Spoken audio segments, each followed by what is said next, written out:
Sawubona. Namusha ngizokhuluma ngesihloko esivamile emkhakheni wokulimala kwezemidlalo. Ukulimala okuvame, kakhulu kuligamenti i-AC ligament. I-AC ligament iyisixhumi esingaphakathi edolweni futhi ivame ukulimala noma ukucekeleka phansi ngenxa yemidlalo ethile. Futhi lokhu kungenzeka ngisho nengozi yomgwaqo noma uma uwe kancane ekhaya le-ligament iyadabuka. Yiziphi izimpawu ezivamile ozobona ngemuva kokuwela phansi noma ukulimala kwezemidlalo? Ngokuvamile, uzoba nenkinga yokuvuvukala. Okokuqala kuzoba ukuvuvukala edolweni lakho. Okwesibili kuzoba lapho uhamba uzoba nezinkinga zokungazinzi lapho uzwa sengathi uma uhamba idolo lakho liyazamazama. Ngakho-ke lokhu kubizwa ngokuthi inkinga yokungazinzi. Ngakho-ke thumela izinyembezi ze-AC. Lokhu uphawu ozolubona ngemva kokukhala. Uma unalezi zimpawu, khona-ke ngokushesha udinga ukubonisana nodokotela. Ngoba uma unganakekeli lezi zinkinga zokungazinzi, okwenzekayo ukuthi i-AC ligament ingaholela ekulimaleni kwe-multiligament.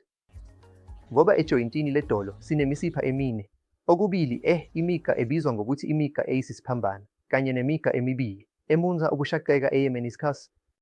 Ngakho uma iligament ye-AC idabukile futhi ungayinaki noma ungayiniki ukwelashwa okufanele, khona-ke kuholela ekudabukeni komnenke, okuyinto evamile kakhulu.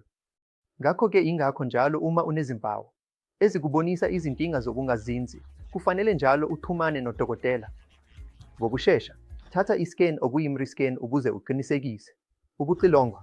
Uma une-AC edabukile, i-AC edabukile kungaba ukudabuka okuyingxenye noma ukudabuka okuphelele. Ngakho uma unezinkinga zokudabuka okuyingxenye, khona-ke indlela yokuqala yokwelapha kuzoba ukuvuselelwa okufanele. Kufanele ulandele uhlelo lokuqinisa nokuqinisa umzimba oluzoba ukuqina kwemisipha yakho ye-quads ne-hamstring. Okumele ukwenze okungenani izinyanga ezimbili kuya kwezintathu uma ukudabuka kuyingxenye. Kodwa uma unezinkinga zokudabuka okuphelele, nezimpawu zokungazinzi njengoba ngishilo, njengokuthi idolo liyazamazama uma uhamba, lolu hlobo lwezimpawu luzodinga ukuhlinzwa okuyi-arthroscopic keyhole surgery.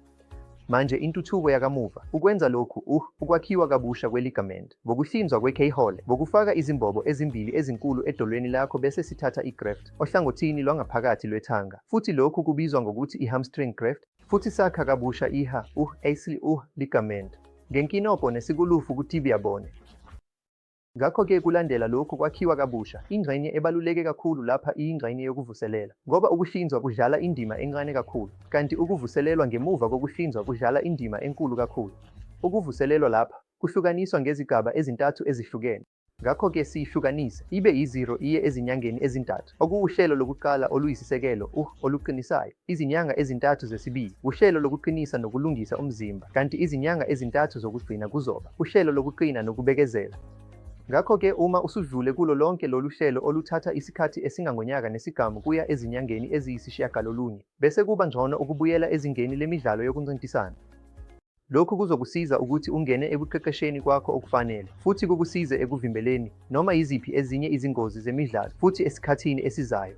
Ngiyabonga.